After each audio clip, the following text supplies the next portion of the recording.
Hey yo, it's Chriso from Down Under, Queensland, Australia. I've been a tiler for 35 years, a professional, and we're into another bathroom. Let's turn the camera around. So I've given it another coat of waterproof. This is my third coat, and it acts as my slurry for my bed. It doesn't hurt to give your niches, just another coat. Doesn't take long, doesn't take much. Up the internal corner, it doesn't take much waterproof, and it doesn't take long to do. So we'll start putting in the mud and we'll bed these tiles down. I've got everything prepared, my mud's mixed up, I've got glue here, we're ready to go. I've pre-cut my 4 tiles for the waste, and you'll see how I screed the shower floor, because there's always one way and one way only, and that is you get your fall like that. That is how you screed it. You level all the way around there on the outside, you cut it in half to your waist, and that's the way you screed it. And then you're not creating low spots, because we're laying a 6x3. You know, in the old days, boy, when I first started, tiles were always small, and you could screed it whatever way you wanted. You know, if you were level around the outside, screed it, fall it to the waist in your home and hose. Those small tiles will just follow the screed down to the waist. But now you've got bigger tiles, it's a different story. And I've been doing this system for 25 years. It's a no-brainer. With my first bit of mud, I don't worry too much how stiff or runny it is. I like it a little bit runnier. It just goes beautifully onto that wet membrane, waterproof membrane. It's a good slurry. You try and take this up in 12 months time when it's fully cured.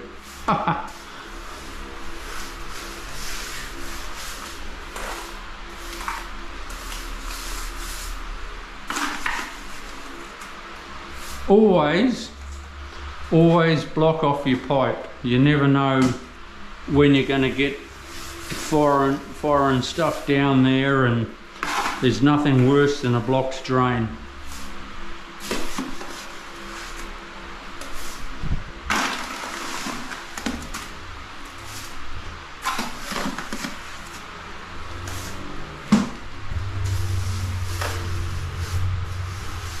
Subscribe to my channel and you'll see more of what I do all the time.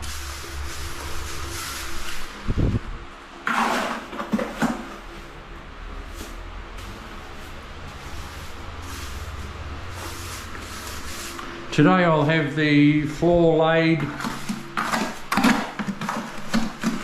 and tomorrow I'll be doing the walls.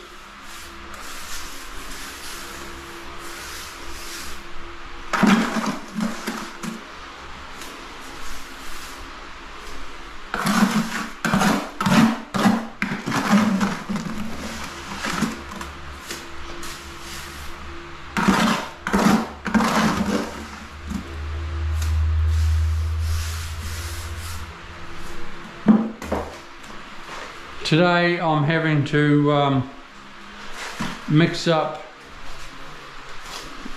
I could only buy, because we've had floods over here,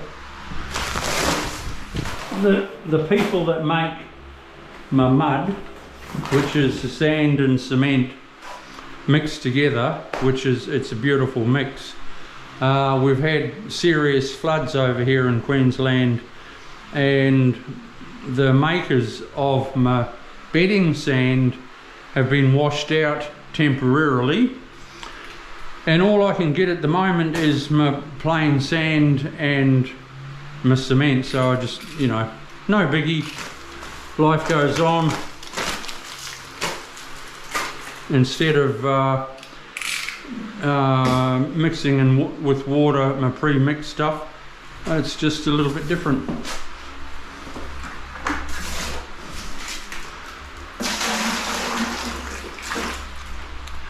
Pop some water in there. Always your water first, then your sand. Never any other way. Always water first, sand, and not a full bucket of sand. Go like half a bucket. I know this is a one mix bucket. So we pour in some sand. About that much.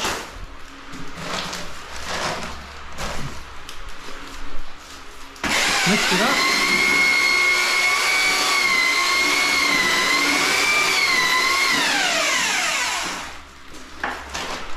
Pour in some cement. Doesn't have to be heaps. Give it a mix.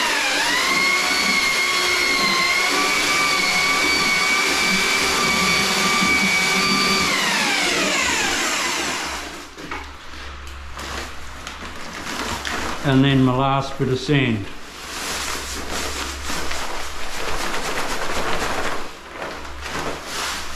I don't have to, I'm not putting in the whole lot in.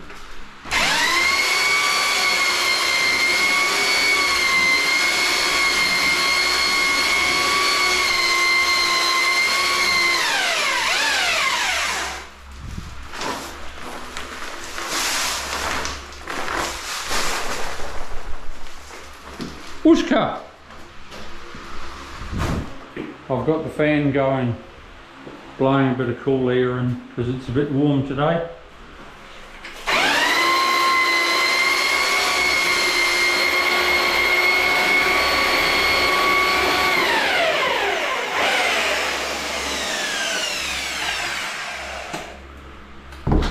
You don't have to stand there for hours mixing it.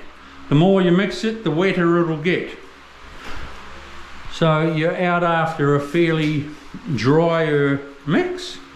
So just mix it and be done with it. Don't just stand there and carry on mixing because it'll get wetter and wetter.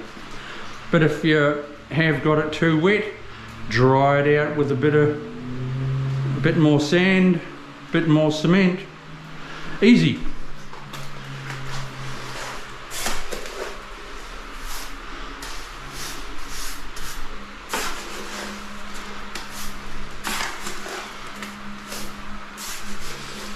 We'll go around the outside.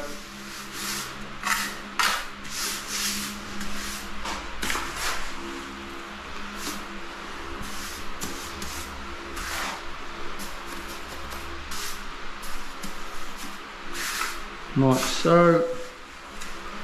I don't like to put the whole bucket in and bang the waterproof. I'm not a fan of that. That's why I'm troweling it in. These suckers, you can get a decent whack of mud or glue on them. They're the best thing since sliced bread. These trowels. Years ago I used to use the smaller hand trowel, but no. Oh, these are brilliant.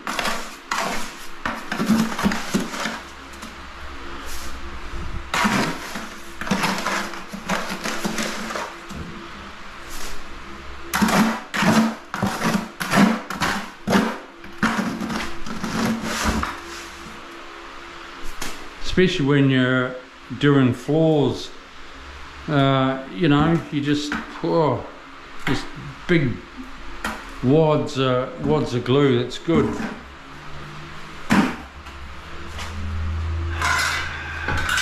One thing I haven't got, and that's my wooden float. Never mind, I haven't. It's out in the garage. No biggie.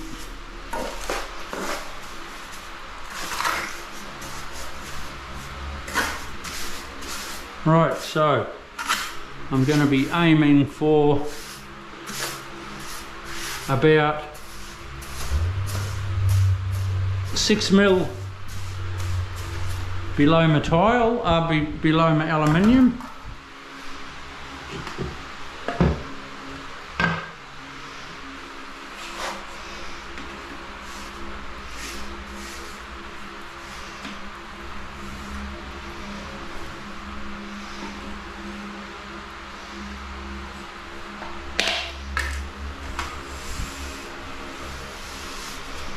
I've got to get my material, my wooden float.